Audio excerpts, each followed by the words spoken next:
ఆంధ్రప్రదేశ్ ఉప ముఖ్యమంత్రి పవన్ కళ్యాణ్ ఈ రోజు నుంచి వారాహి అమ్మవారి దీక్ష చేపస్తున్నారు. 11 రోజుల పాటు పవన్ ఈ దీక్షను పాటిస్తారు.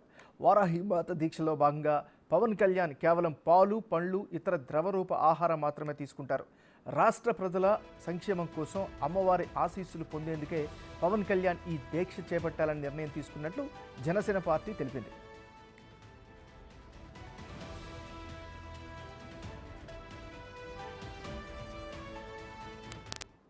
గత ఏడాది జూన్లో పవన్ కళ్యాణ్ రాష్ట్రంలో వారాహి యాత్ర చేశారు. వారాహి అమ్మవారికి పూజలతో పాటు దీక్ష చేసి వారాహి విజయ యాత్రకు శ్రీకారం చుట్టారు. ప్రత్యేక పూజలు చేసిన అమ్మవారి ఆశీస్సులతో జనసేన గెలుపే ధ్యేయంగా వారాహి విజయ యాత్రను కొనసాగించారు. అనుకున్నట్లుగానే ఎక్కడా ఓటమి అనేది లేకుండా పోటీ చేసిన 21 స్థానాల్లో జనసేన పార్టీ ఘన విజయం సాధించింది. దీంతో మళ్ళీ ఏడాది పవన్ కళ్యాణ్ అమ్మవారి దీక్షలో ఉండనున్నారు.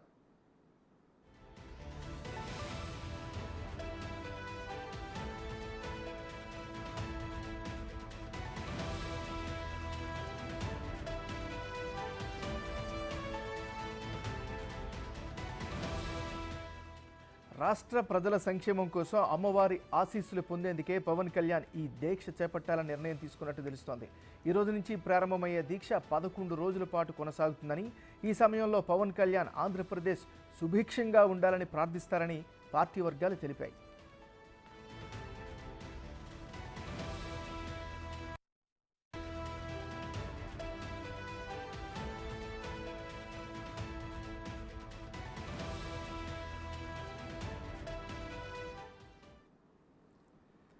మనం బ్రేకింగ్ న్యూస్ చూస్తున్నాం. ఆంధ్రప్రదేశ్ ఉప ముఖ్యమంత్రి పవన్ కళ్యాణ్ ఈ రోజు నుంచి వారాహి అమ్మవారి దీక్ష చేస్తున్నారు.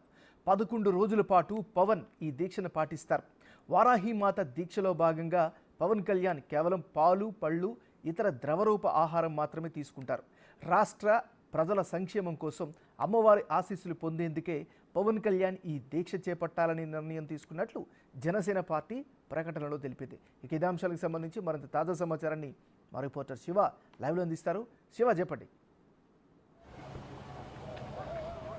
రైట్ మహారాజు, మొత్తం మీద చూసుకుంటే జనసేన అధినేత పవన్ కళ్యాణ్ మరోసారి వారాహి అమ్మవారి దీక్ష పూనారు. అంటే ఆయన గత సంవత్సరంలో కూడా 11 రోజుల పాటు ఈ దీక్ష చేశారు. తాజాగా మరొకసారి ఆయన ఈ దీక్ష చేస్తున్నారు. ఈ రోజు నుంచి ఆయన ఈ దీక్షని ప్రారంభించబోతున్నారు. పూర్తి స్థాయిలో పాలు, పళ్ళు, ద్రవాహారమే కొనసాగిస్తూ నేలపై పడుకొని ఆయన దీక్ష చేయబోతూ ఉన్నారు. ఏదైతే వారాహికి సంబంధించి కూడా ఆ దీక్ష కనుక చేస్తే మంచి జరగడంతో పాటు సమాజంలో గుర్తింపు, మంచి సత్ఫలితాలు ఇస్తాయనే ఒకే ఒక నమ్మకంతో ఆయన 2023లో ఈ దీక్ష చేయడంతో కూడా రాష్ట్రంలో ఏదైతే జనసేన పోటీ చేసిందో 21 అసెంబ్లీ, 2 పార్లమెంట్లో 100కు 100% ఎన్నికల్లో ఘన విజయం సాధించిన చరిత్ర కనిపించింది. ఆయన ఆ ఉద్దేశంతో రానున్న రోజుల్లో రాష్ట్రంలో సుభిక్షంగా ఉండాలి, అన్ని రకాలుగా ఉన్న వాటన్ని తొలగిపోయి ప్రజలు సుఖశాంతులతో వర్ధిల్లాలి, అలాగే కూటమి భాగస్వామితో ఉన్న ప్రభుత్వం 5 సంవత్సరాల పాటు ఎటువంటి ఇబ్బందులు లేకుండా కొనసాగాలనే ఉద్దేశంతో ఆయన ఈ దీక్ష చేస్తున్నట్టు తెలుస్తోంది. వారాహి అమ్మవారి దీక్షకి ఎంతో ప్రాముఖ్యత ఉంది. ఎందుకంటే పవన్ కళ్యాణ్ ఆయన చేపట్టిన యాత్రకు సంబంధించి, వాహన యాత్రకు సంబంధించి కూడా వారాహి యాత్రనే పెట్టారు. ఆ తర్వాత ఎన్నికల ప్రచారానికి సంబంధించి కూడా ఆయన వారాహి విజయయాత్ర పేరుతోటే ఆయన ఎన్నికల్లో ప్రచారం కూడా నిర్వహించారు. సో త్వరలోనే మరొకసారి ఆయన ఈ నెల 29వ తేదీన కొండగట్టు ఆంజనేయ స్వామి వద్ద ప్రత్యేక పూజలు చేయబోతూ ఉన్నారు. ఆ తర్వాత వచ్చే నెల 1, 2 తేదీల్లో కూడా పిఠాపురంలో వారాహి పేరుతో ఒక బహిరంగ సభకు కూడా శ్రీకారం చుట్టబోతున్నారు. సో ఓవరాల్గా చూసుకుంటే కనుక వారాహి అనేది అమ్మవారికి విశిష్టమైన గుర్తింపు ఉంది. మొదటి నుంచి పవన్ కళ్యాణ్ వారాహి అమ్మవారికి విధేయులైన భక్తుడు కాబట్టి కూడా ఆ అమ్మవారి సేవలో ఆయన పునీతుడు కావాలని చెప్పి భావిస్తున్నారు. దానిలో భాగంగానే ఆయన మరోసారి ఈ యాత్రని, ఈ దీక్షని చేపట్టినట్లు కూడా తెలుస్తోంది. Nagaraju. Right, thank you Shiva.